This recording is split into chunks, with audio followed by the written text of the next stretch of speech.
pertanyaan yang pertama, selama ini bagaimana Ibu Inung yang dapat mengidentifikasi kasus-kasus yang merupakan dilema etika atau rujukan moral, Ibu? Jika ada dua kebaikan itu merupakan dilema etika. Jika salah satu baik itu rujukan moral. Oh ya, berarti diambil satu sisi baiknya ya, Bu? Iya. Oh ya. Oke, makasih ya, Bu. Untuk pertanyaan yang kedua, selama ini bagaimana Anda menjalankan pengambilan keputusan di sekolah Anda, terutama untuk kasus-kasus di mana Anda ada dua kepentingan yang sama-sama benar atau sama-sama mengandung nilai kebajikan? Ya, otomatis kita mempertimbangkan dulu dampak yang terjadi bersama Dewan Guru, kemudian mengambil langkah-langkah apa yang akan kita selesaikan. Oh ya, berarti mengidentifikasi dampaknya dulu, ya, setelah itu kemudian ya menyelesaikan bersama Dewan Guru bagaimana langkah-langkahnya untuk penyelesaiannya itu. Oh iya, terima kasih, Bu. Pertanyaan yang ketiga, langkah-langkah atau prosedur seperti apa yang biasa Ibu jalankan atau Ibu lakukan selama ini? Ya, menggunakan beberapa langkah sesuai dengan kasus yang ada ya. Karena kasus itu kan ada yang ringan, ada yang berat, intinya berbeda-beda kasus. Harapan setiap kasus itu kan ada yang langsung diselesaikan, kemudian langsung cepat gitu maksudnya, kemudian ada juga yang tidak merugikan pihak lain. Oh ya, berarti mengidentifikasi kasus yang ringan dulu sampai yang berat dulu ya, Bu? Oh ya. Pertanyaan yang selanjutnya, yang keempat, hal-hal apa saja yang selama ini Ibu anggap efektif dalam pengambilan keputusan pada kasus-kasus dilema etika itu? Ya, kita mengambil kasusnya dulu. Kasusnya itu ringan atau tidak tadi ya. Kita pertimbangkan cara yang efektif bagaimana, apa dengan musyawarah atau dengan mediasi atau pemecahan masalah bersama. Oh iya, berarti cara efektifnya itu bisa dengan musyawarah, mediasi, dan pemecahan masalah. Tinggal kasusnya saja. Oh iya. Pertanyaan yang selanjutnya, yang kelima, hal apa saja yang selama ini merupakan tantangan dalam pengambilan keputusan pada kasus-kasus dilema etika itu? Yang menjadi tantangan bagi kami bahwa setiap kasus itu pasti ada keputusannya. Jadi setiap mengambil keputusan itu pasti ada konsekuensinya. Oh iya, terima kasih, Bu.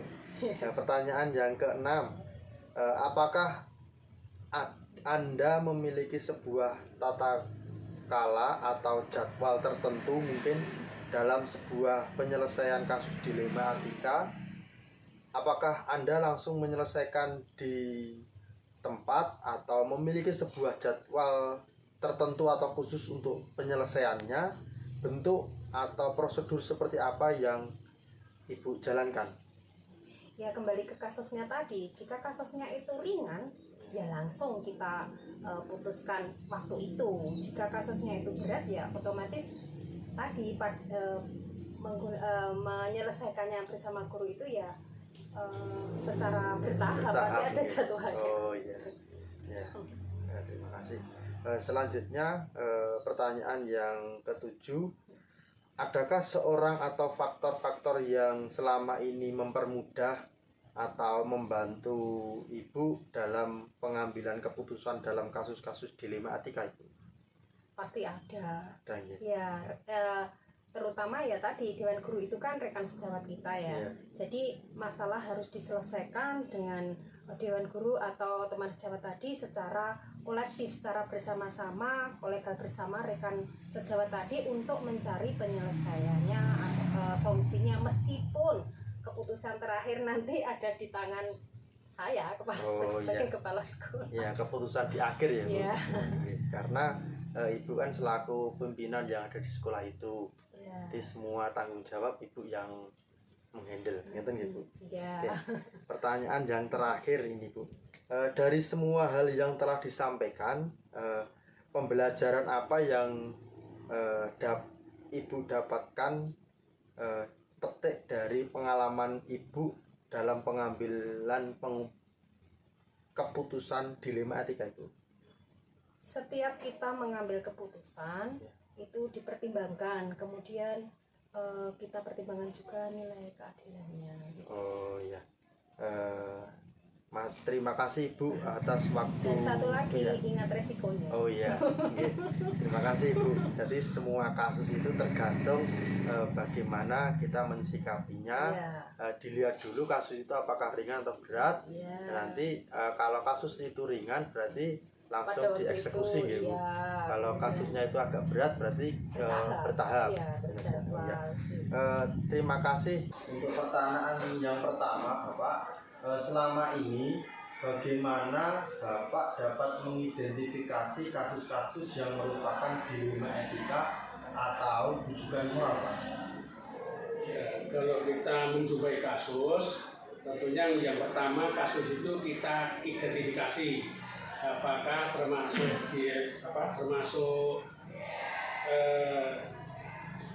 dilema etika ataupun termasuk rujukan moral. Karena kalau dilema etika itu kasus yang semuanya sama-sama benarnya. Kemudian kalau rujukan moral itu ada yang benar, ada yang salah, bertentangan. Nah inilah kami tentunya akan memutuskan. Nah ini kita identifikasi kasus tersebut. Pertanyaan yang kedua Bapak, selama ini bagaimana Bapak menjalankan pengambilan keputusan di sekolah ini, terutama untuk kasus-kasus di mana ada dua kepentingan yang sama-sama benar atau sama-sama mengandung nilai kebajikan? Ya tentunya seperti tadi, tentunya kasus ini kita pelajari dulu. Jadi kemudian kita pertimbangkan dampaknya. Dampaknya yang jelas dampaknya seperti apa.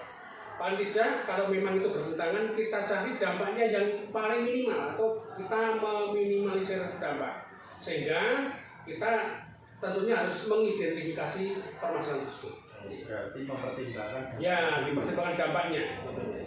Pertanyaan yang ketiga, langkah-langkah atau prosedur seperti apa yang bisa Bapak lakukan selama ini? Ya langkahnya tentunya keputusan itu tidak serta-merta kita ambil secara sendiri atau diambil sebagai pimpinan, tetapi kita harus bermusyawarah. Di sini ada teman sejawat, guru, TU dan sebagainya. Tentunya itu sebagai bahan pertimbangan saya dalam memutuskan suatu masalah. Jadi jalur yang ditempuh adalah jalur musyawarah. Musyawarah, iya musyawarah. Dan pertanyaan yang keempat, hal-hal apa yang selama ini Bapak anggap efektif dalam mengambil keputusan pada kasus-kasus dilema etika, Pak? Ya tentunya kasus-kasus dilema etika itu kan semuanya juga benar, tetapi juga ada yang salah. Tetapi kita identifikasi kasusnya dulu. Kita identifikasi kalau kasus itu bertentangan dengan hukum, ya tentunya kita serahkan pada yang menangani hukum. Tetapi itu kalau tidak bertentangan, katakanlah tidak menyangkut hukum, berarti kita bisa mengambil keputusan secara kita. Jadi dampaknya, pokoknya kita kalau itu berhubungan dengan hukum, kita serahkan pada penegak hukum. Kalau tidak berhubungan dengan hukum, kita tentukan sendiri.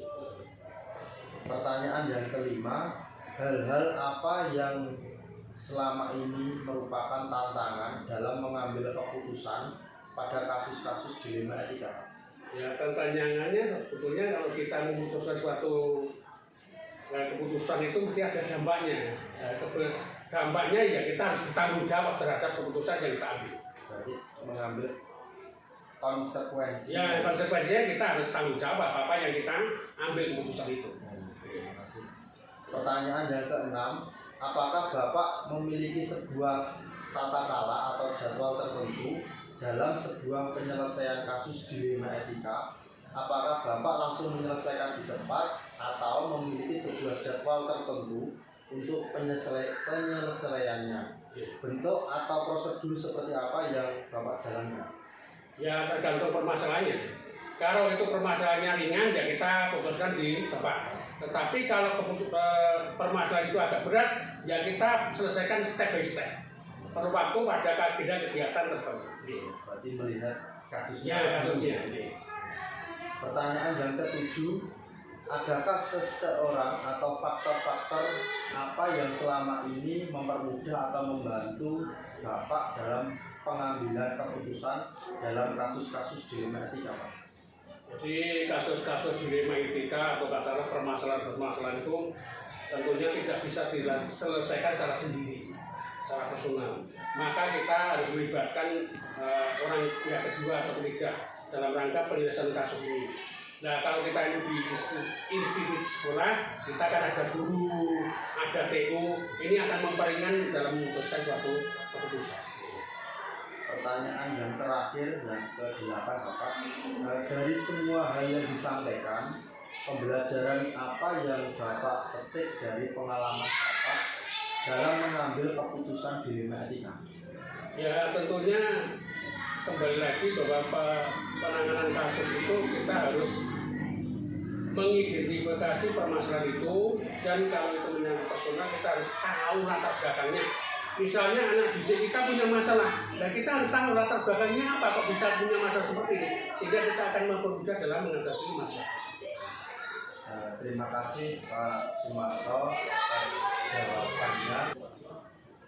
Pertanyaan yang pertama, selama ini bagaimana Bapak mengidentifikasi kasus-kasus yang merupakan dilema etika atau rujukan moral? Ya, terima kasih. Pertama, kita harus mencermati kasusnya dulu. Apakah bertentangan mengandung nilai kebaikan semua atau kesalahan? Jika kebaikan semua, maka dilema etika. Jika ada kesalahannya, maka kita rujukan. Pertanyaan yang kedua, selama ini bagaimana Bapak menjalankan pengambilan keputusan di sekolah Bapak di SMP 3 ini, terutama untuk kasus-kasus di mana ada dua kepentingan yang sama-sama benar dan sama-sama mengandung nilai kebajikan? Yang diutamakan itu asas keadilan, kemudian untuk mengambil jalan tengah sehingga tidak merugikan masing-masing pihak. Dalam hal ini kita harus melalui musyawarah. Berarti diambil sisi tengahnya ya, sisi tengahnya mengambil suatu keputusan itu. Iya. Jadi mengutamakan keadilan. Iya. Pertanyaan yang ketiga, langkah-langkah atau prosedur seperti apa yang Bapak bisa dilakukan selama ini? Keputusan itu satu, mudah dilaksanakan, kemudian yang kedua luas, kemudian tidak kaku. Pertanyaan yang keempat, hal-hal apa yang selama ini Bapak anggap efektif dalam pengambilan keputusan pada kasus-kasus dilema etika? Yang pertama itu prosedur dari regulasi yang ada atau aturan yang ada kita pedomani bersama dulu, lalu nanti kita ngambil keputusan Sesuai dengan aturan dan prosedurnya ya. Pertanyaan yang kelima, hal-hal apa yang selama ini merupakan tantangan dalam pengambilan keputusan pada kasus-kasus dilema etika? Merujuk dari aturan yang ada, tentunya rasa nyaman sebagai konsekuensinya untuk pengambilan keputusan. Di rasa nyamannya tadi. Pertanyaan yang keenam, Bapak, apakah Bapak memiliki sebuah tata kala atau jadwal tertentu dalam sebuah penyelesaian kasus dilema etika? Apakah Bapak langsung menyelesaikan di tempat atau memiliki sebuah jadwal untuk penyelesaiannya? Bentuk atau prosedur seperti apa yang Bapak jalankan nantinya? Oh, itu begini. Kalau itu sifatnya ringan, ini langsung saya ambil keputusan. Tetapi kalau keputusan ini ternyata berat, maka perlu pertimbangan untuk mengambil keputusan agar semuanya berjalan dengan baik. Nanti melihat kasusnya seperti apa dulu. Berat ringannya. Pertanyaan yang ketujuh, adakah seorang atau faktor-faktor apa yang selama ini mempermudah atau membantu Bapak dalam pengambilan keputusan dalam kasus-kasus dilema etika, Bapak? Ya, tentunya karena dari tadi yang kita garap adalah komunitas di sekolah, maka yang pertama adalah guru-guru, kemudian pengawas sekolah, kemudian atasan. Ini yang membantu pengambilan keputusan itu. Terima kasih. Pertanyaan yang terakhir, Bapak, ke-8. Dari semua hal yang telah disampaikan, pembelajaran apa yang Bapak petik dari pengalaman Bapak dalam pengambilan keputusan dilema etika? Ya, kalau ini nanti sudah diambil keputusan secara bersama-sama, maka saya sebagai kepala sekolah bertanggung jawab penuh untuk keberhasilan dari pengambilan keputusan ini. Jadi tanggung jawab berada di kepala sekolah. Gitu. Terima kasih Pak Slamet Widodo atas waktu luangnya. Dalam kesempatan ini saya bisa mewawancarai Pak Slamet Widodo. Saya sangat senang dan berterima kasih sekali sudah diberikan waktu dan Bapak sudah memberikan waktunya untuk saya. Untuk itu ini nanti untuk kedepannya pengalaman yang Bapak pernah alami atau kejadian yang Bapak pernah alami ini nanti buat acuan saya untuk kedepannya, sehingga nanti saya kalau menjadi kepala sekolah tentunya saya nanti bisa mengambil kebijakan-kebijakan kaitannya dengan pengalaman yang Bapak pernah alami. Untuk itu sangat bagus dan sangat berarti sekali. Ini nanti untuk kedepannya saya bisa belajar dari Pak Slamet Widodo selaku kepala sekolah di sekolah ini. Untuk itu saya mohon izin, mohon pamit Bapak karena masih ada kegiatan yang harus saya selesaikan. Untuk itu saya mohon izin undur diri untuk kegiatan kali ini. Cukup sekian Bapak. Assalamualaikum.